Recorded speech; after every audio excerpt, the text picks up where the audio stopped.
Assalamualaikum warahmatullahi wabarakatuh. Perkenalkan saya Razan Nova Awadi dengan NPM 22001005.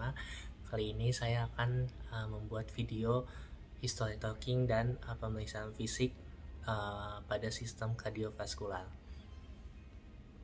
Assalamualaikum warahmatullahi wabarakatuh, Pak. Perkenalkan, nama saya Dr. Razan Nova yang bertugas pada hari ini.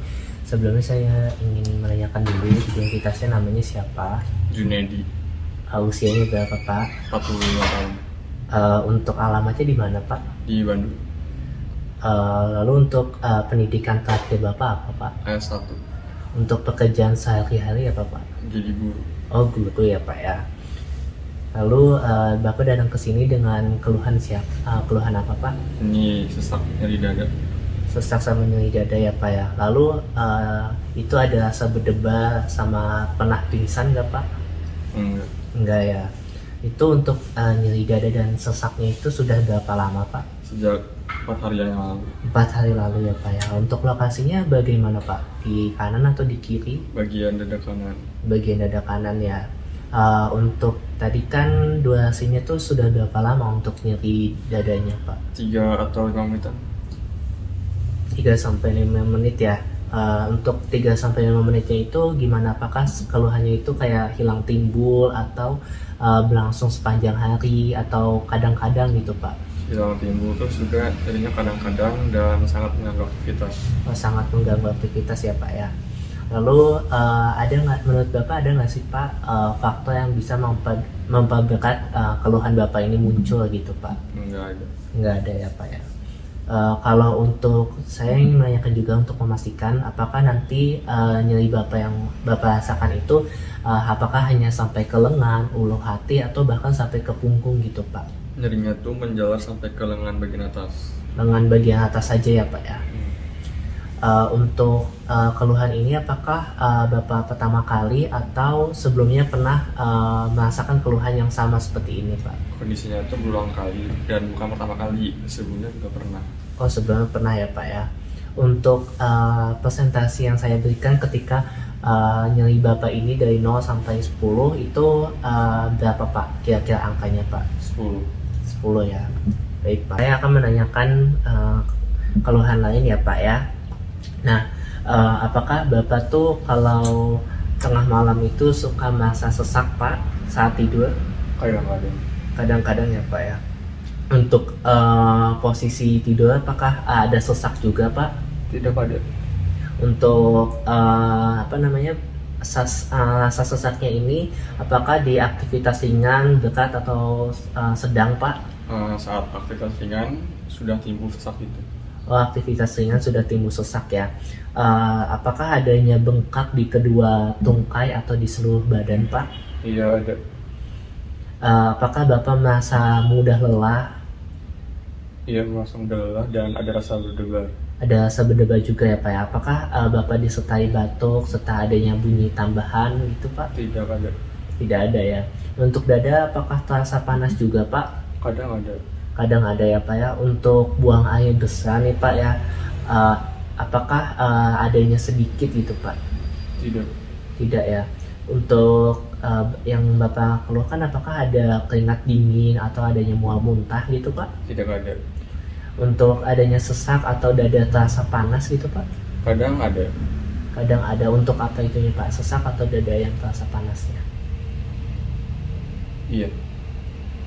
Lalu untuk apakah Bapak merasa seperti ada nyeri dada saat bernafas gitu, Pak? Iya ada. Adanya trauma, Pak, sebelumnya? Tidak ada.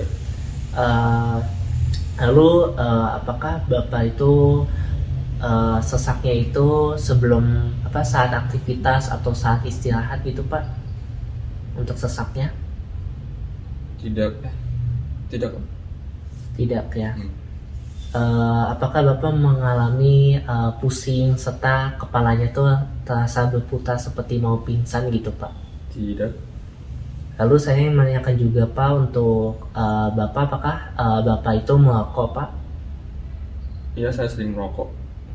Sudah dari kapan, Pak, kalau boleh tahu? Dari dulu Pak. Oh, dari dulu ya. Untuk riwayat hipertensi bagaimana, Pak? Apakah Bapak punya riwayat hipertensi? Kalau saya sih belum ngecek, tetapi ibu saya itu ada. Ibu bapak ada ya.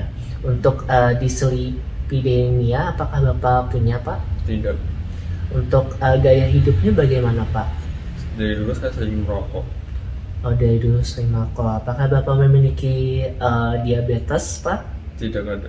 Tidak ada ya pak ya. Saya yang menanyakan juga pak terkait dengan riwayat penyakit sebelumnya ya pak ya. Apakah bapak tuh adanya penyakit GERD lalu serta ada diabetes gitu pak? Tidak ada. Ada gagal jantung atau obesitas serta ada TB paru gitu pak? Tidak ada. Apakah sebelumnya bapak punya penyakit jantung koroner pak? Iya ada.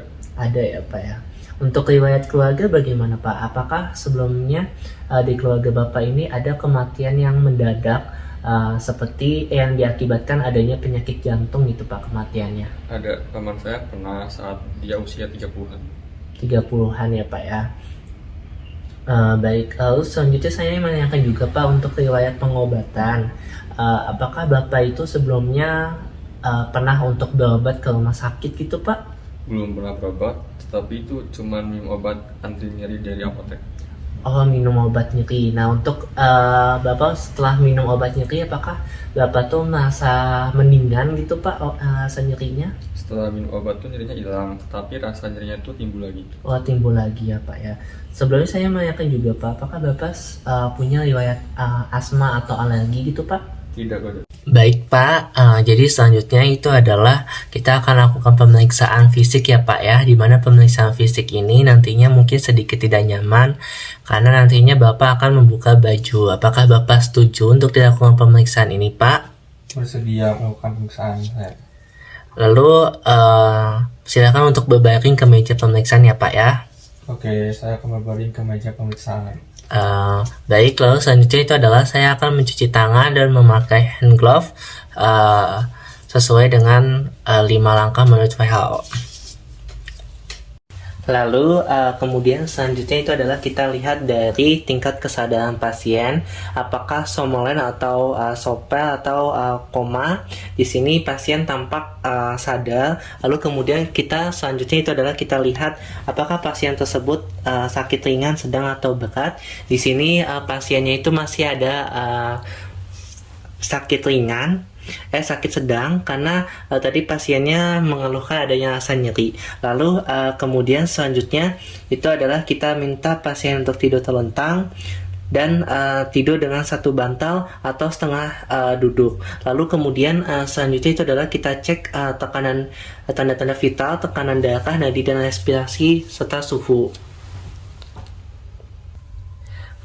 Baik, selanjutnya itu adalah kita tinggikan kepala pada ranjang sekitar 30 derajat.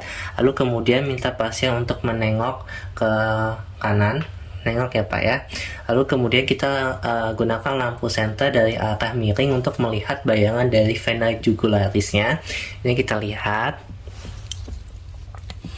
Lalu kemudian selanjutnya itu adalah kita identifikasikan palpasi dengan vena jugularis interna di sini.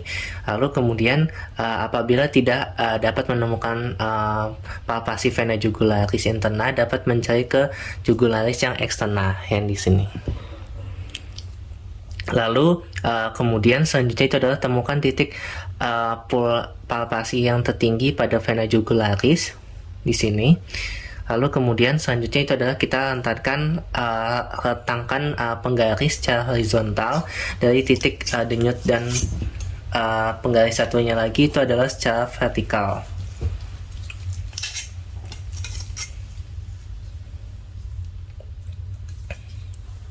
Lalu kemudian selanjutnya itu adalah kita ukur vertikal dalam sentimeter di atas sudut dada di tempat benda horizontal itu melingkar ke penggaris. Lalu di mana di sini sudut sternumnya kira-kira 5 cm di atas atrium kanan, dan untuk yang tekanannya itu diukur dengan 5+.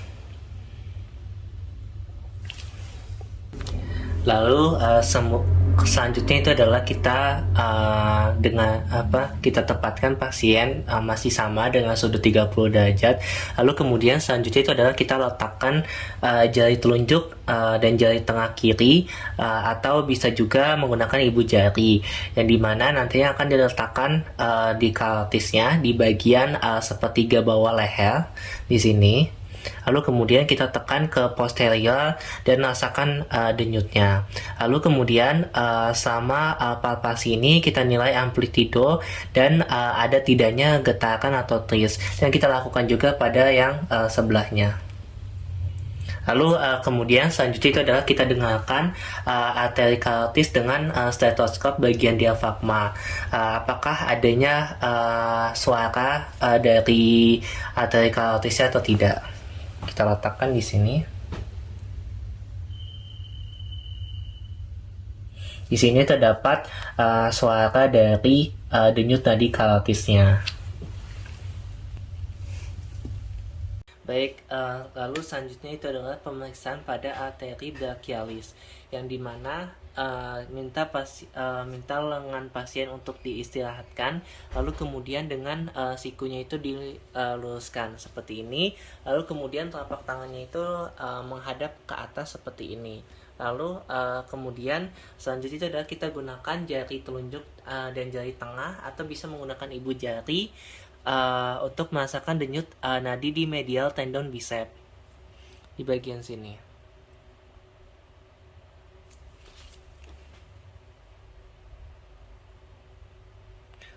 Lalu di sini teraba untuk arteri brachialisnya.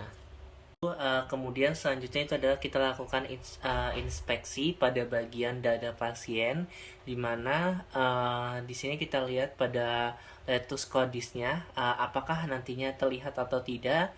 Lalu kemudian bila terlihat tentunya nanti ada titik koordinatnya. Lalu kemudian selanjutnya itu adalah kita palpasi, di mana palpasi ini kita letakkan tangan itu di bawah dari mamaki kiri, lalu kemudian gunakan bantalan jari untuk nantinya akan meraba dari impuls tersebut. Biasanya nantinya ketika kita tekan di bagian dada, nantinya akan bisa untuk menaikkan telapak tangan kita, yang dimana itu berarti adanya denyut dari si nadi tersebut. Lalu kemudian di sini kita nilai dari lokasinya, di mana biasanya dia tuh di ICS 5. 1 2 3 4 5. Biasanya sekitar ICS 5 ini.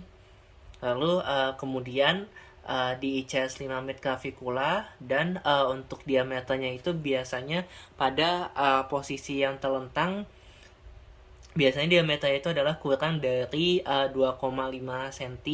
Lalu kemudian untuk amplitudonya itu biasanya kecil dan terasa cepat. Lalu untuk durasinya, di mana durasi normal itu biasanya iklus kondisi itu berlangsung 2/3 sistol. Lalu kemudian selanjutnya itu adalah kita palpasi pada tepi kiri dari tulang sternumnya.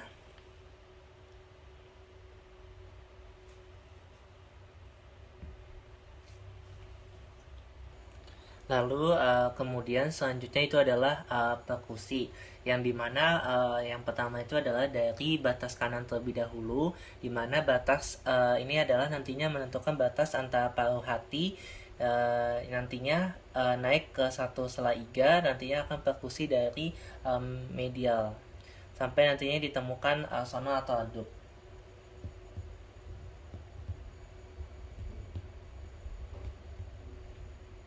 Nah, di sini lalu kemudian selanjutnya itu adalah batas kiri, lalu kemudian selanjutnya itu adalah batas atas.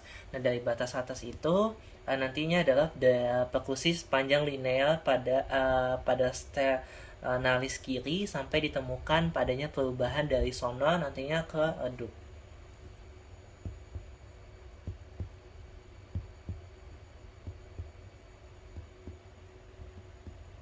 Di sini redupnya. Lalu kemudian untuk batas kirinya itu adalah sampai nantinya ditemukan perubahan redup ke sonor. Dari sini.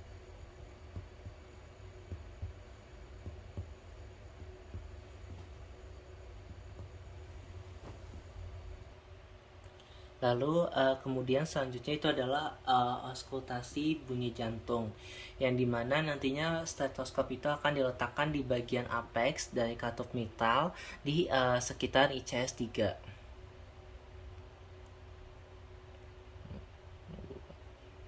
Lalu kemudian selanjutnya di ICS 2 linea pars-ternalis kiri dan ICS 2 linea pars-ternalis kanan. Lalu kemudian nantinya kita nilai dari bunyi katup pertamanya dan katup kedua atau S1 atau S2.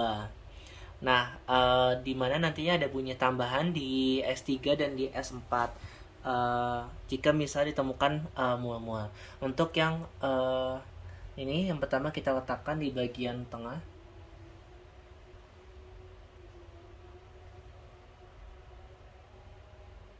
Lalu kemudian kita letakkan di bagian sini.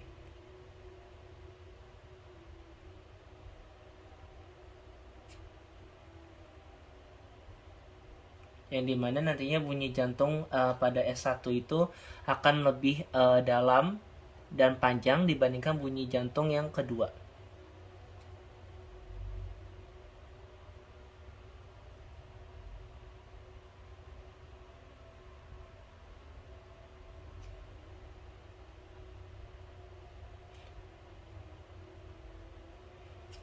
Lalu kemudian jika misalnya nantinya ketika adanya mual jantung, maka kita akan jelaskan apakah terjadinya itu distolik atau diastolik, dan bentuknya itu apakah crescendo atau decrescendo, dan lokasinya itu di internal maksimal atau tidak.